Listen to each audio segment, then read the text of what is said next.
अब आप सुनेंगे गंगा जमुना की कहानी। एक गंगा और एक जमुना थी। दोनों बहनें एक साहूकार के खेत से जा रही थी। तब जमुना ने जौ के दाने तोड़ लिया तो गंगा ने कहा कि बहन, तेरे तो ग्रहण लग गया, यह तो चोरी हो गई। तब जमुना बोली कि बहन, अब ग्रहण कैसे धुलेगा। तो गंगा ने कहा कि 12 बरस तक साहूकार के यहाँ नौकरी कर, तब तेरा ग्रहण उतरेगा। बाद में जमुना साहूकार के यहाँ गई और बोली कि मुझे तो नौकरी पर रख लो, मैं तुम्हारे सारे काम कर दूंगी, परंतु 4 काम नहीं करूंगी। एक तो जूठे बर्तन नहीं साफ करूंगी और ना ही झाड़ू लगाऊंगी। बिस्तर नहीं बिछा के और दिया नहीं जलाऊं। फिर साहूकार ने उसे रख लिया। 12 बरस के पश्चात जब कुंभ का मेला आया तो साहूकारनी कुंभ में मेले में जाने लगी। तो जमुना ने उसको एक सोने का सिक्का दिया और कहा कि वहाँ पर मेरी बहन को दे देना और कहना कि तेरी बहन ने भेजा है। और वो गोरे गोरे हाथ में हरी हरी चूड़ियाँ पहन लेगी। तो उसने वहाँ जाकर गंगा जी को सोने का सिक्का दे दिया। तो उसने हाथ पसार कर ले लिया और बोली, मेरी बहन जमुना से कहना कि उसके 12 बरस पूरे हो गया है। और जमुना से कहना सेठ घर बार छोड़कर गंगा के पास चली गई और सेठ को खूब धन दिया।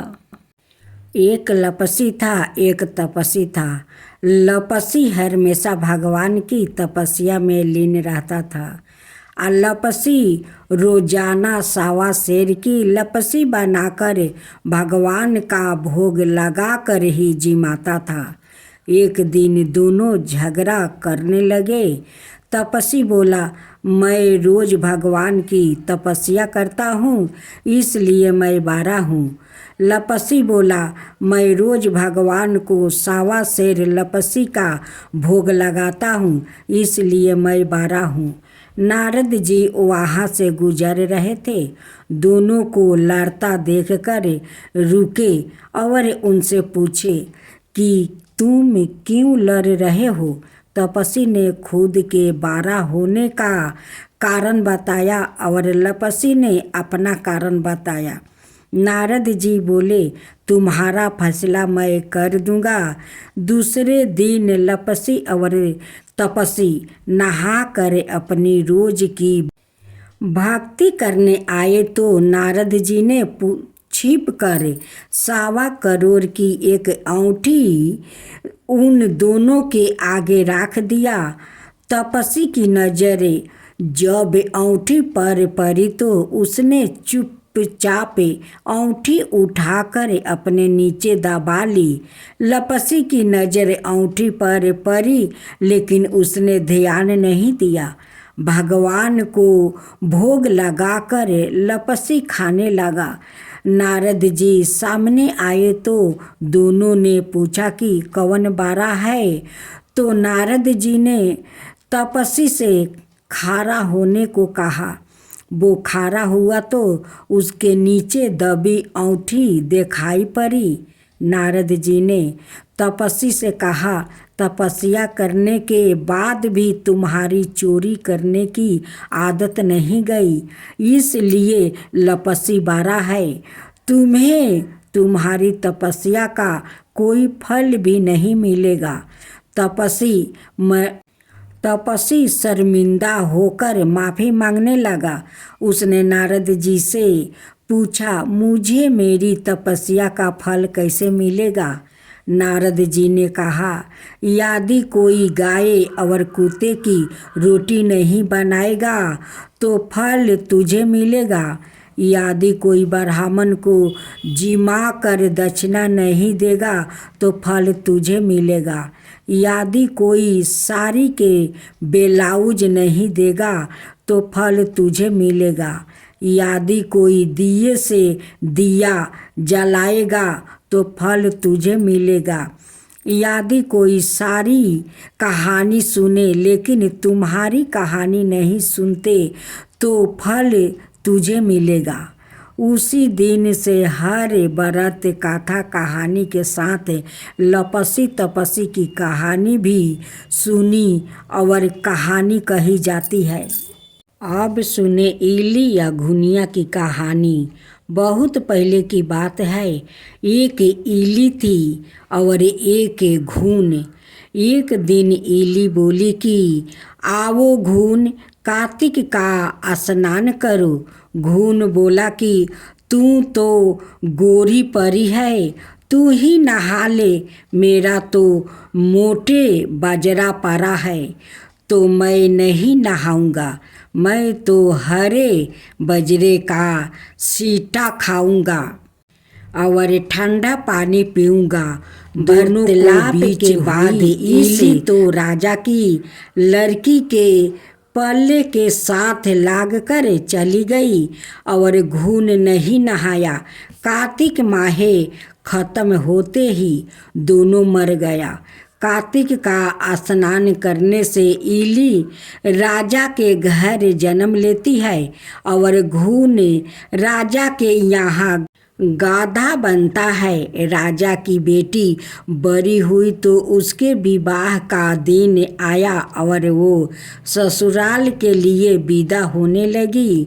विदा होने के समय अचानक ही बेटी की बैलगाड़ी रुक गई तो राजा रानी दोनों बोले कि यहाँ बैलगाड़ी क्यों रोक गई? बेटी तुझे जो मांगना है मांग ले। लड़की बोली कि मुझे यह गाधा चाहिए। यह सुनकर राजा रानी बोले कि यह क्या मांगने के चीज़ है, कुछ और मांग ले। यह भी कोई मांगने की चीज़ है नहीं। लड़की अपनी बात पर अड़ी रही और बोली कि मुझे तो यह गाधा ही चाहिए। लड़की की बात सुनकर गाधा फुदक फुदक कर भागने लगा और लड़की के साथ वो भी चला गया। महल जाकर लड़की ने उसे नीचे ही सीढ़ी से बांध दिया। एक दिन लड़की सीढ़ी से उतरने लगी तो गाधा ने कहा कि ए सुंदरी, मुझे पानी पिला दे।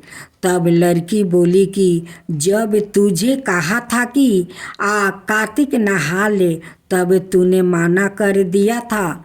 तूने कहा कि मैं तो बाजरा खाऊंगा और ठंडा पानी पीऊंगा। लड़की और गधे की वार्तालाप उसकी देवरानी जेठानी सुन रही थी। वो दोनों अपने देवर के पास गई और बोली कि यह तुम किस जादूगरनी को विवाह कर लाए हो? यह तो जानवरों से बात करती है। अपनी भाभीयों की बात सुनकर लड़का बोला कि मैं जब अपने कानों से सुनूंगा और आँखों से देखूंगा तभी ही मानूंगा। अगले दिन वो सीढ़ी पर छिप कर बैठ गया। उसकी पत्नी आई और गधे से उसे फिर वही बात कही जिस पर रानी ने भी वही जवाब दिया।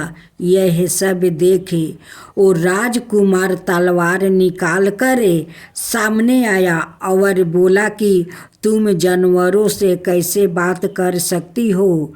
बताओ तुम कौन हो?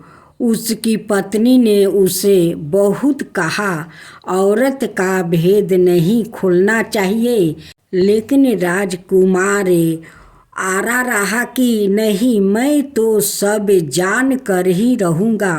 राजकुमार की जिद के आगे उसकी पत्नी हार गई और उसने पिछले जन्म की सारी बातें उस बता दिया कि वो इली थी और यह गाधा घून था। इसे मैंने कार्तिक नहाने की बात कही, लेकिन इसने माना कर दिया, जिसके परिणाम स्वरूप यह इस जन्म में गाधा बन गया और मैं राजा के पल्ले से लाग कर नहाई तो मैं राजकुमारी के रूप में पैदा हुई। इसलिए मैं तो इससे पिछले जन्म की बात कह रही थी। सारी बात सुनकर राजकुमार बोला कि क्या कार्तिक स्नान का इतना पुण्य मिलता है? रानी ने कहा कि हाँ, बहुत पुण्य फल मिलता है। अपनी पत्नी की सारी बातें सुनकर राजकुमार ने कहा कि यदि कार्तिक स्नान का इतना महत्व है, तब हम दोनों जोर से कार्तिक स्नान करेंगे और दान पुण्य भी करेंगे, ताकि आने वाले समय में हम सुखपूर्वक रह सके। दोनों ने जब जोर शोर से स्नान किया तो उनके पास काफ़ी धन हुआ। इस कहानी के बाद सभी को कहना चाहिए कि हे कार्तिक महाराज, जैसे आपने इली को फल दिया वैसा ही सबको देना, लेकिन घून को जैसा फल दिया किसी को ना देना। अब सुने पोपा बाई की कथा। किसी गांव में एक पोपा बाई रहती थी। वो बहुत ज़्यादा नियम व्रत करती थी। एक दिन उसने भाई भाभी से कहा कि मैं शादी नहीं करूँगी, इसलिए मेरी झोपड़ी गांव के बाहर बनवा दो और गांव के सभी लोगों से कह दो कि वो अपनी गाय बछड़े को मेरे यहाँ घास भूसे चरने को भेज दे। जो बाचा कूचा खाना है वो मुझे खाने को दे दे। एक दिन नगर का राजा शिकार खेलने जंगल में आया और गांव के बाहर जंगल के पास बनी झोपड़ी देखकर रुक गया। झोपड़ी के पास जाकर उसने आवाज़ लगाई कि कौन है, लेकिन भीतर से कोई आवाज़ ना आने पर वो लगातार दरवाज़ा खटखटाता रहा। तब पोपा बाई उठी और कहने लगी कि कौन हो तुम जो बार बार दरवाज़ा बजा रहे हो? क्यों आवाज़ लगा रहे हो? क्यों? राजा ने कहा कि मैं यहाँ का राजा हूँ और तुम्हारे साथ विवाह करना चाहता हूँ। पोपा बाई ने कहा कि जहाँ से आए हो वही चले जाओ, मैं किसी पराये आदमी का मुँह नहीं देखती हूँ।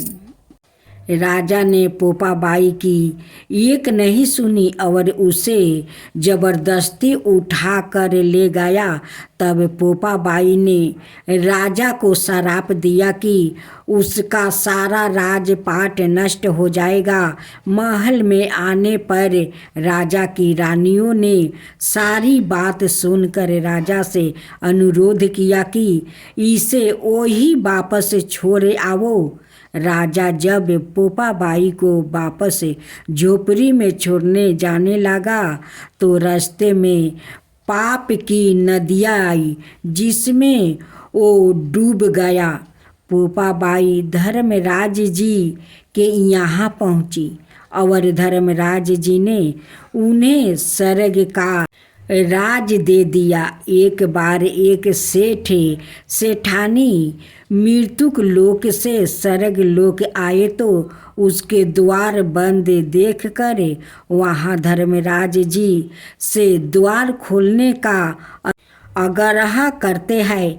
धर्मराज जी कहते हैं, इस द्वार पर पोपा बाई का राज है। इस पर सेठानी कहते हैं कि हम पोपा बाई को नहीं जानते हैं। धर्मराज जी उन दोनों की बात सुनकर कहते हैं कि तुम दोनों 7 दिन तक मृत्युक लोक में रहो।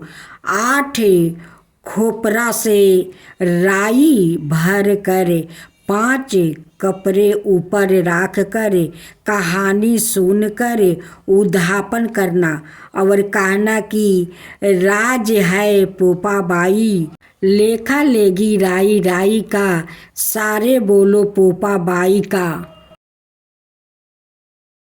भक्तजनों, अब आप सुने देवोत्थान एकादशी व्रत कथा। एक राजा था जिसके राज्य में प्रजा बहुत सुखी थी। उस राज्य में एकादशी के दिन कोई भी अन्न नहीं बेचता और ना ही कोई अन्न खाता था। सभी लोग केवल फलाहार किए करते थे। एक बार भगवान ने राजा की परीक्षा लेने के लिए सुंदरी का रूप धारण किया और सड़क किनारे पर बैठ गए। तभी राजा उधर से गुजरे और सुंदरी को देखकर चकित रह गया। उन्होंने सुंदरी से पूछा कि तुम कौन हो और इस तरह यहाँ क्यों बैठी हुई हो? तब सुंदरी के रूप में मौजूद भगवान ने कहा कि मैं नीरा सीता हूँ। इस नगर में मेरा कोई जाना पहचाना नहीं है। मैं किसे सहायता मांगूं? राजा उसके रूप पर मोहित हो गया और बोले कि तुम मेरे महल में चल कर मेरी रानी बनकर रहो।